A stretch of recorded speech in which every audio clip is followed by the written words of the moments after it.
Kemudian Utsman bin Affan juga memiliki kisah yang menarik. Ini termasuk dalam manaqibnya beliau adalah menggali sumur Rumat. Ya. Disebutkan oleh penulis saat itu kaum muslimin kebetulan satu hari pernah mengalami krisis air bersih dan pada saat itu juga mereka tidak punya sumur. Ada sumur-sumur tapi banyak yang kering karena lagi kemarau. Maka Nabi SAW sempat bersabda kepada para sahabat, "Man hafara rumata falahul jannah." Siapa yang menggali sumur Rumat, membeli sumur Rumat, maka dia mendapatkan surga. Ya. Dalam dikatakan oleh beliau yang masyhur dalam riwayat-riwayat ialah Utsman bin Affan membelinya bukan menggalinya. Ibnu Battal menyatakan keliru ketika menyatakan bahwa Utsman bin Affan menggalinya. Dia berkata, yang ma'ruf adalah dia membelinya. Dan hal ini juga didukir oleh Al-Hafidh dalam Fathul Bari atau Ibnu Hajar dalam Fathul Bari. Kemudian Al-Hafidh menambahkan ada kemungkinan mata airnya sudah mengalir lalu Utsman bin Affan memperluas dan menutupnya sehingga penggalian sumur dinisbatkan kepada beliau sebagaimana disebutkan dalam Fathul Bari. Utsman bin Affan pun pada saat itu mengetahui bahwasanya sumur Rumat ini dimiliki oleh seorang Yahudi dan Yahudi ini kalau kaum muslimin yang mau beli maka kalau mau ambil dijual mahal, sementara kalau orang-orang Yahudi yang ambil maka diberikan cuma-cuma. Maka Utsman bin Affan datang dan menantang Yahudi tersebut sambil berkata, wahai Yahudi, kalau saya mau beli sumur ini, berapa kau mau beli? Berapa kau mau jual? Ini perlu kita garis bawahi ikhwan akhwat sekalian. Utsman bin Affan di sini ingin memperlihatkan kepada orang Yahudi ini kekuatan kaum muslimin, sekaligus memang ingin memenuhi kebutuhan muslimin. Maka dia berkata kepada Yahudi tersebut, berapa kau ingin jual sumur ini? Yahudi tersebut dengan sombongnya menyebutkan harga yang sampai sekarang tidak ada orang beli sumur semahal itu. Dia mengatakan saya mau jual ini dengan 20.000 dinar emas, 5 miliar rupiah. Kalau kita sekarang jumlahnya, nggak ada ikhwah sekalian, ada orang sekarang beli sumur 5 miliar. Ada proyek yayasan saya, sumur yang paling lux sudah dengan pakai pompa air segala, itu 12,5 juta. Kalau yang biasa 4,5 juta itu sudah bisa bangun, sudah bisa buat sumur dan sudah banyak di Jawa Tengah, di Sulawesi Tengah yang kami jalankan dengan yayasan. Alhamdulillah itu berjalan lancar. Itu sudah bisa hidupin satu kampung. Orang Yahudi di zaman itu jual sumur 20.000 dinar emas, nggak masuk di akal. Memang dia sengaja nggak mau jual gitu. Dia kaget waktu itu Utsman bin Affan mengatakan, saya beli 5 miliar itu saya beli. Utsman bin Affan pulang bawa 20.000 dinar emas dikasih ke Yahudi. Saking senangnya Yahudi ini, dalam kisah ini dikatakan, maka dia langsung mengatakan, Utsman ambil aja sumur ini dan kebun kurmanya sekalian. Jadi ada kebun kurma di belakangnya, karena harganya nggak masuk di akal waktu itu kan. Kasih semua sama kebun kurmanya. Pada saat itu ikhwan akhwat sekalian, kita perlu tahu bahwasanya orang-orang hidup dari sumur. Ya, zaman itu sampai sekarang beberapa wilayah kaum muslimin atau manusia mungkin ya umumnya, kalau masih belum masuk air saluran bersih dari pemerintah, kalau kita PDAM sekarang, maka tentu masih menggunakan sumur intinya gitu.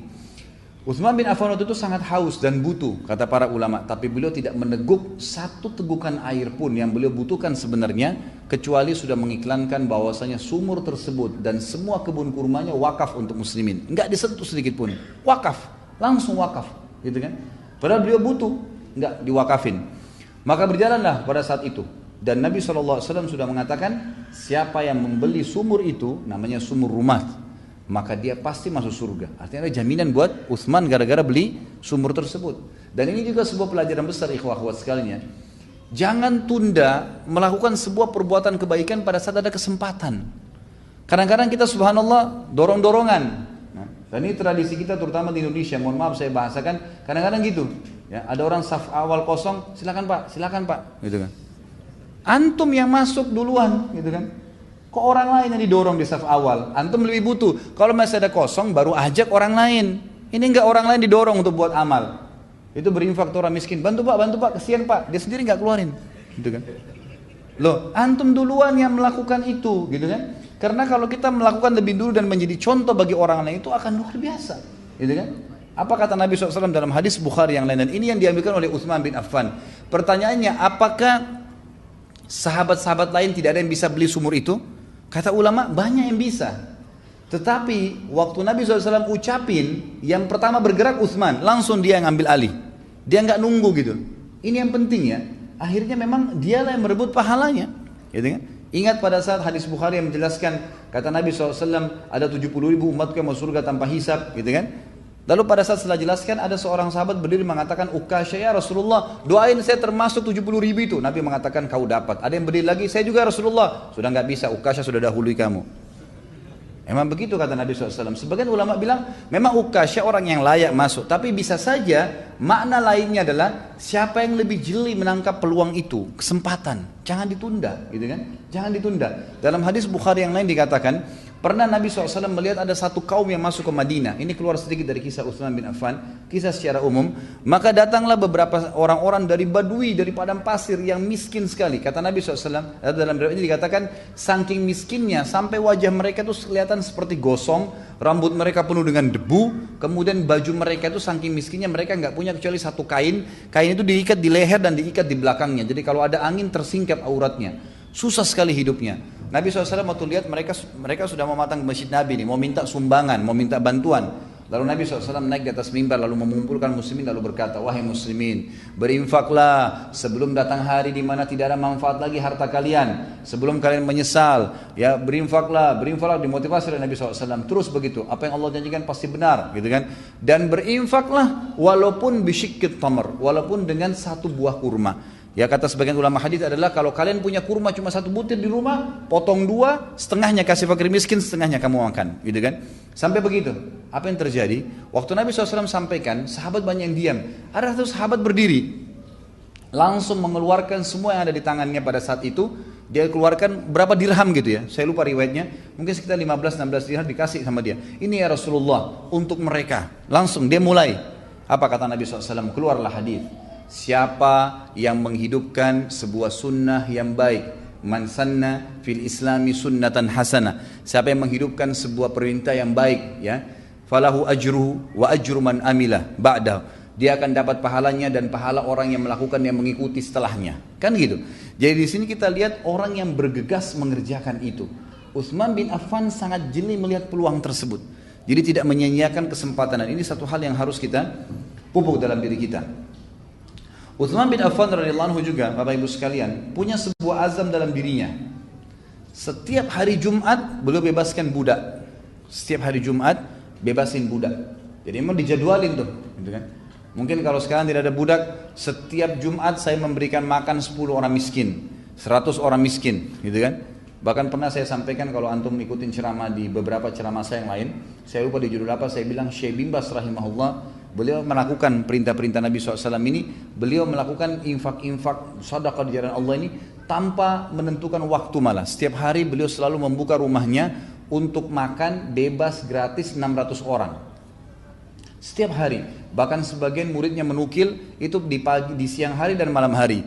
Jadi beliau punya rumah, di sebelah rumahnya itu dibuka sebuah tempat, dipasang AC, cuman atap begitu, kemudian nanti dibuka pintunya, semua orang yang nyapu jalanan, orang yang lewat, siapa saja bisa mampir. Sudah tahu, oh rumah ini makan gratis, disiapin, makanannya bagus, leks, mewah, semua daging kambing, makanannya enak, ditaruh dengan sufra panjang untuk 600 orang, siang dan malam, berarti 1.200 orang per hari.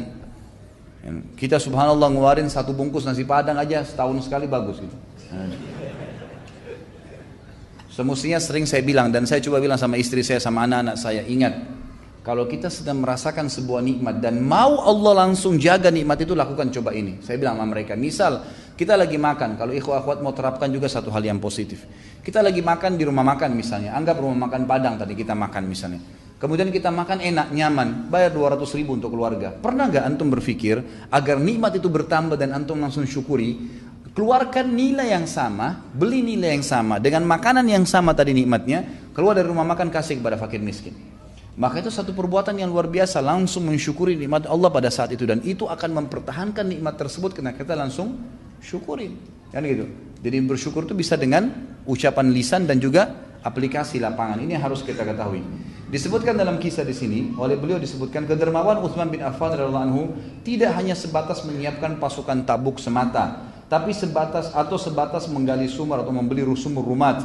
Lebih dari itu, Utsman bin Affan selalu dan senantiasa membantu setiap muslim yang berada dalam kesulitan, menolongnya, meringankan bebannya, dan membantunya dalam kekurangan dan kemiskinan. Utsman bin Affan radhiyallahu anhu menetapkan perjanjian atas dirinya dan dia tidak menyelisihinya selama dia hidup. Selalu, setiap Jumat dia memberdayakan seorang hamba sahaya. dia membeli seorang hamba sahaya tersebut dari majikannya dengan harga berapapun, lalu dia memberikannya tanpa menawarnya. Jadi khusus ini ya. Jadi beliau betul-betul beli, bebaskan budak, berapa dibilang langsung dibayar, tidak ditawar sama dia. Karena dia tahu ini adalah di jalan Allah subhanahu wa ta'ala. Kata beliau, ini semua demi mendapatkan nikmat melihat wajahnya Allah Tuhannya yang maha tinggi. Kemudian juga Nabi SAW telah menyebutkan bahwasanya atau fadilah bagi Uthman akan mati syahid. Uthman akan mati syahid. Disebutkan di dalam hadis yang sahih. Hadis ini riwayat Imam Muslim nomor 2417, Tirmidzi 3696, Ahmad 419. Waktu Nabi SAW naik ke Uhud di perang Uhud, kemudian Uhud sempat goncang pada saat itu, dan di sebelah Nabi SAW ada Abu Bakar dan ada Umar dan Uthman. Maka kata Nabi SAW, tenanglah wahai Uhud, karena di atasmu ada Nabi, ada Siddiq, dan ada 2 orang yang mati syahid. Ada 2 orang yang mati syahid. Begitu pula disebutkan di dalam hadis yang lain riwayat Bukhari 3695 dan Muslim 2403, Imam Tirmidzi 3710. Hadisnya cukup panjang, saya bacakan. Anna Nabiy sallallahu alaihi wasallam, Abu Musa berkata radhiyallahu anhu, anna Nabiy sallallahu alaihi wasallam dakhala ha'itan wa amarani bi hifdhi babil ha'id. فجاء رجل يستأذن فقال استئذن له وبشره بالجنة فإذا أبو بكر ثم جاء آخر يستأذن فقال له إئذن له وبشره بالجنة فإذا عمر ثم جاء آخر يستأذن فسكت هنيها ثم قال إئذن له وبشره بالجنة على بلوى ستصيبه فإذا عثمان بن عفان. Sesungguhnya Nabi SAW masuk suatu hari dalam sebuah kebun dan beliau memintaku untuk menjaga pintu. Abu Musa al-Asy'ari radhiyallahu anhu menjaga pintu. Lalu seseorang laki-laki datang mengetuk dan pamit untuk masuk. Lalu kata Nabi SAW, izinkan saja dia dan sampaikan berita gembira kalau dia akan masuk surga. Ternyata kata Abu Musa al-Asy'ari, waktu saya membuka pintu saya temukan dia adalah Abu Bakar. Lalu pada saat sudah ditutup pintu, lalu kami duduk, datanglah seseorang lagi meminta izin, mengetuk pintu. Lalu Nabi SAW mengatakan, izinkan dia dan sampaikan berita gembira kalau dia akan masuk surga. Waktu saya membukanya ternyata dia adalah Umar. Kemudian setelah pintu ditutup dan kami duduk, datanglah orang ketiga mengetuk pintu, lalu meminta izin masuk. Maka Nabi SAW terdiam sejenak lalu berkata, izinkan dia dan sampaikan berita gembira kepadanya dengan surga, dia pasti masuk surga. Tetapi dengan ada ujian yang akan menimpahnya. Ternyata pada saat saya membuka, dia adalah Uthman bin Affan radhiyallahu anhu. Nanti akan kita sebutkan ya, ujian apa ini. Nanti di akhir hidupnya Uthman bin Affan dibunuh oleh kaum Khawarij. Nanti akan kita sebutkan itu. Uthman bin Affan radhiyallahu anhu adalah orang yang sangat malu dengan Allah, sampai-sampai para malaikat juga malu padanya. Ada satu kalimat dulu yang saya ingin diberikan ikhwah-ikhwat sekalian. Apapun yang antum jaga hubungan dengan Allah, Allah akan lakukan hal yang sama pada makhluk. Maksudnya begini, kalau seseorang itu sangat takut dengan Allah, antum takut dengan Allah, Allah akan buat makhluk takut dengan antum. Kasus Umar bin Khattab radhiyallahu anhu pada saat dia, kata Nabi SAW, wahai Ibnu Khattab, kalau kau lewat di sebuah lembah, kemudian syaitan lihat, syaitan akan cari lembah lain. Ini kata Nabi SAW, kata para ulama, karena Umar bin Khattab adalah orang yang sangat takut dengan Allah. Sampai kalau malam hari, saking takutnya dengan Allah, dia menangis di sholat malam sampai di bawah matanya bergaris. Seperti ada lubang karena seringnya menangis kepada Allah subhanahu wa ta'ala. Itu sangat takutnya dengan Allah. Dan beliau berkata, kami kalau malam hari sedang ibadah kepada Tuhan kami, maka kami tundukkan dan kami lunakkan tulang-tulang kami. Saking takutnya dengan Allah. Dan pada saat kami keluar bertemu dengan muslimin, kami akan berlemah lembut dengan mereka. Dan pada saat kami menghadapi musuh-musuh Allah, kami seperti singa yang sedang kelaparan. Tapi di sini bagaimana mereka menghadap Allah subhanahu wa ta'ala dengan penuh ketakutan.